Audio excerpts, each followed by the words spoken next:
Staying on the roads as the festive season gets underway, we look at traffic levels into KwaZulu-Natal on Christmas Eve for the last-minute commuters.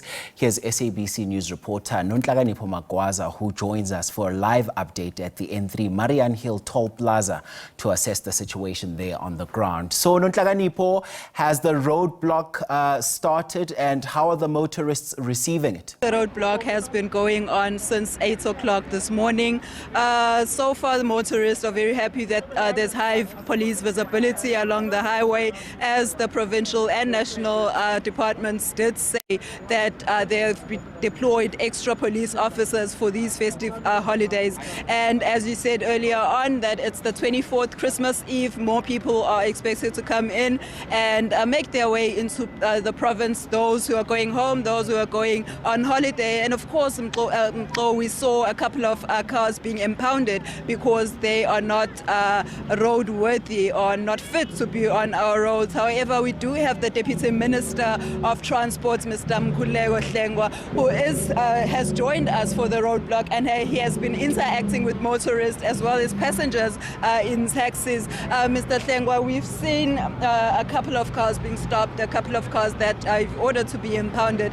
You've been hopping, doing traffic roadblocks around the country, and we understand that you this past weekend you were at Mkhuleko. Just give us a wrap at what did you find to be the major concerns on our roads during these roadblocks? Thank you very much. A major concern is that, albeit all our efforts to have law enforcement to do the necessary stops, the checks and so on, is driver behavior.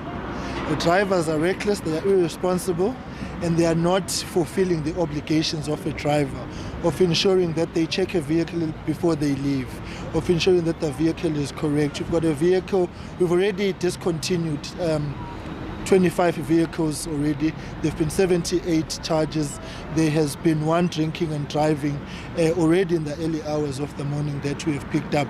And this is the trend, in that we have got the wrong vehicles on the road. But what it also says to us is that we need to tighten our own checks and balances when we do the verification of vehicles and the issuance of permits and discs, because we are finding that some of the vehicles ordinarily should not be on the roads, but one office somewhere has issued a ticket. In Mkhuleko, for example, a vehicle was stopped today, and when I arrived the next day, that vehicle had already managed to get a ticket. So there's work that we need to do. But what we want to emphasize during this festive season and in any other driving days, that the drivers need to do the right things. That's point number one. Secondly, we have got a fundamental concern about the high levels of drinking and driving and drinking and walking. Pedestrian fatalities up to date account for about 45% of all our fatalities from the 1st of December to today. Thirdly, I want to keep on reiterating, and I'm sure you would have seen in your own observations as well, the high levels of cell phone usage behind the steering wheel and by passengers who are distracting drivers, all in the name of content creation and the influencer trend which has swept through the country, above and beyond the recklessness of chatting and driving and being on your phone, but the emerging trend, particularly since holidays, people wanting to create content. The fundamental risk with that is that cell phone usage disrupts your response time to an emergency or to a disruption or interruption on the road. There's a judgment lapse because of that, so it is a contributor. Fourthly, we are making a clarion call to all the drivers. Please, please, please, rest in between the trips. Particularly long-distance drivers, every 200 kilometers, every 2 hours. Part of what we have picked up and in the observations is that driver fatigue is a major contributing factor insofar as the challenges that we have on the roads.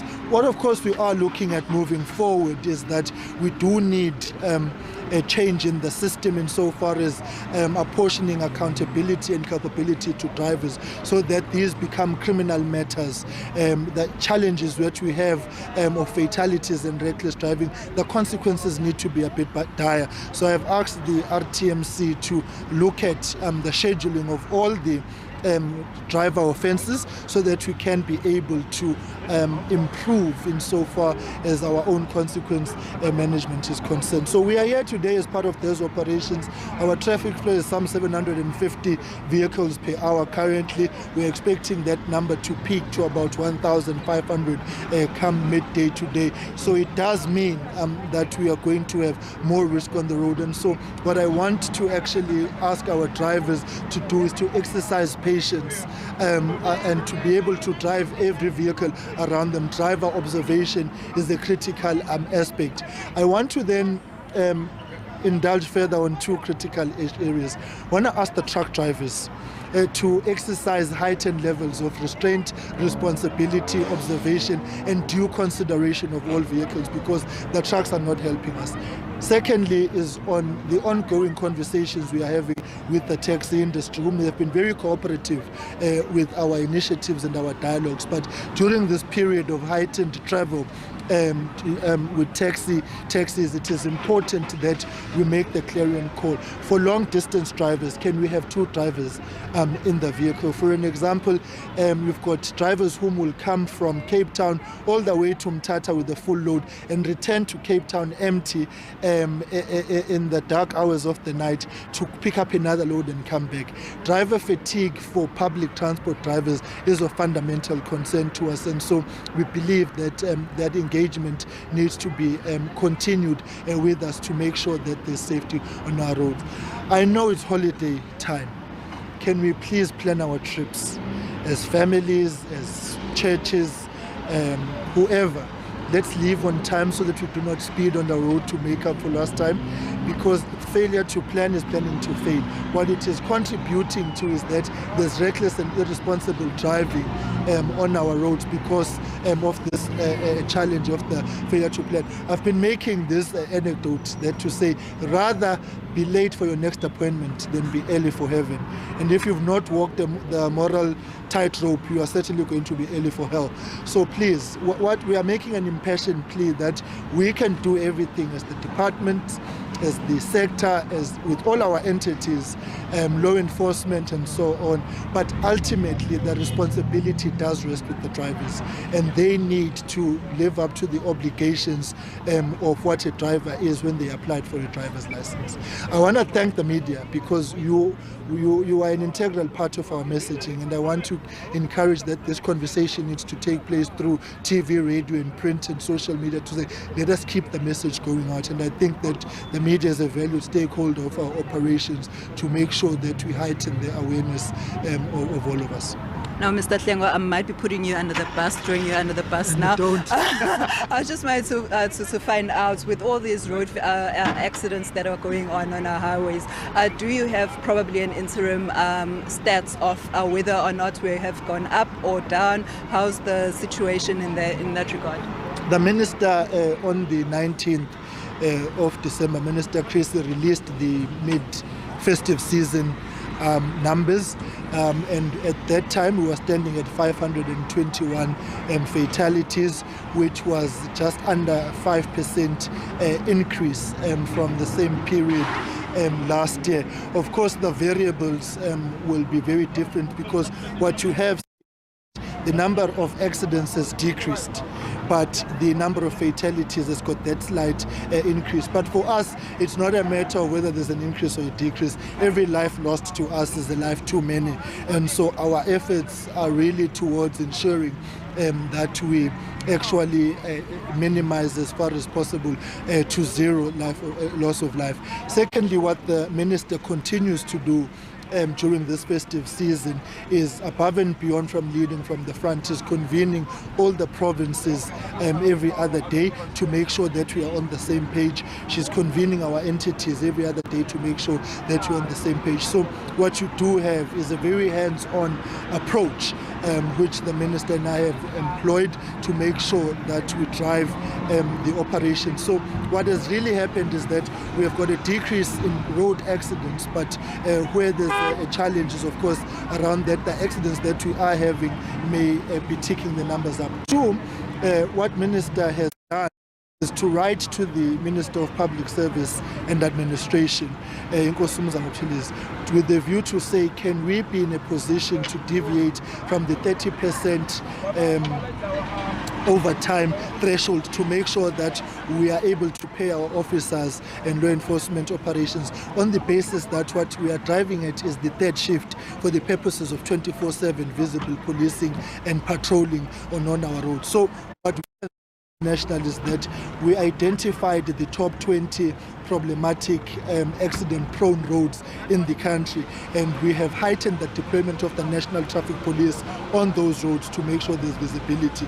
What we are doing now is assisting the provinces to be able to meet the obligations of the third shift, considering the labor relations, and that comes with that. But what we are calling for, above and beyond all those efforts that we are driving, is that the drivers must take responsibility. I think behavior change of the drivers is of critical importance. So we will release then, therefore, the full statistics in January, and I'm sure that what the operations over the next few days will be of critical importance. I want to address the issues around the Eastern Cape, because we do know that amongst others we've got Imgidi over the next few weeks as the young men come back from the mountain for what is an important cultural rite of passage. But what it does do, of course, is that it does increase traffic and presence, and we're going to be interacting with the traditional leaders, particularly in the Eastern Cape, Mpumalanga and Limpopo and KwaZulu-Natal, around cultural activities. How do we also assist, because they are festivity prone. Then, of course, what is important is that this time, because it's festive, it does come with a lot of concerts and all sorts of umgruvu, nokjabula, which in itself, therefore, has got the unintended consequence of people drinking and driving and being on our roads coming from those operations. So we're saying to the event organizers, too have got a responsibility for heightened messaging and public education of their patrons at these events to make sure that we have road safety. So at every integral interval of the festive season, we are looking at the variables, because our strategy presented to Cabinet and to Parliament was data driven, and so we are shifting as and when it happens. So I'm again making a clarion call on the 26th, when you are done with whatever you are doing, let us exercise safety.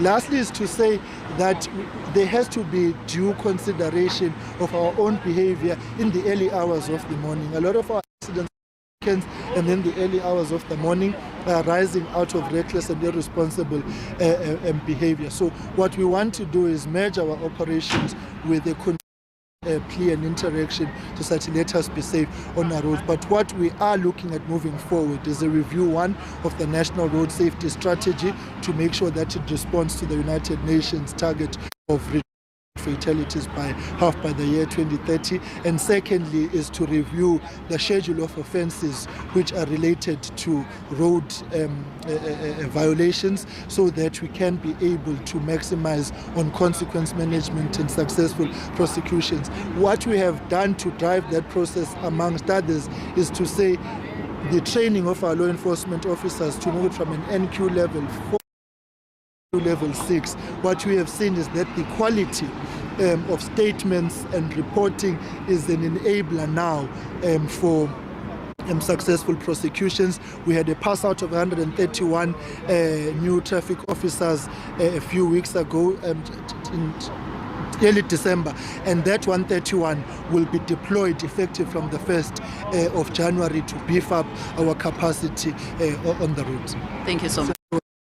That was Deputy Minister Mr. Mkhuleko Hlengwa saying that the traffic is expected to day on Christmas Eve, as more motorists are expected to come through our toll gates on the N3. He is also making a call for drivers to please rest on the road and not to drink and drive, or drink and walk rather. He is saying that most of our fatalities on the road are caused by those by pedestrians who are drinking and walking on our roads, as well as driver negligence, those who are driving even though they are tired and fatigued.